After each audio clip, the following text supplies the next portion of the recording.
tu vois, en tant qu'enfant. Alors, tous les enfants ont envie de faire plaisir à leurs parents, tu sais, quand ils sont jeunes. Après, ils grandissent, et souvent, souvent on appelle ça le terrible two, la phase des 2 ans.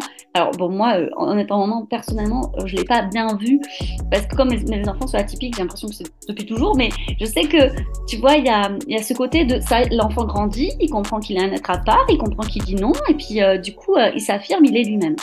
Et plus on est dans un environnement qui nous a laissé cette possibilité de sois toi-même, qu'importe qui tu es, et Mm. comme tu es voulu, je t'aimerai, et moins on va tomber dans cette suradaptation.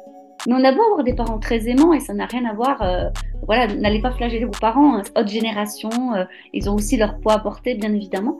Mais il y a cette empathie qui fait que l'enfant va capter, de se dire c'est ça qu'on attend de moi, Mm. c'est important. Et surtout si on a eu des parents un peu défaillants, et je ne le dis pas dans le jugement parce qu'on l'est tous, mais tu vois, qui ont eu peut-être des difficultés sociales, financières, culturelles, enfin voilà, et qui étaient déjà un petit peu stressés parce que bah, c'était compliqué pour eux la vie, de gérer la vie, le quotidien.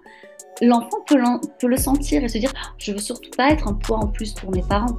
Et, Mhm. tu vois, notamment aussi, je pense à des fratries où on a eu un frère-sœur qui avait une maladie, un handicap. Du coup, soi-même, surtout, on ne veut pas en rajouter. Tu vois, il y a des choses comme ça, voilà.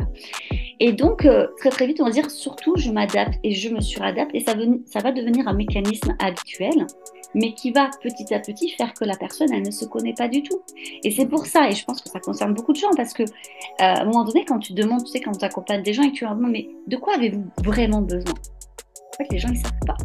Ils Mm. disent, ben, je sais pas. Ah oui, ils peuvent pas savoir parce qu'ils sont totalement déconnectés de qui ils sont vraiment.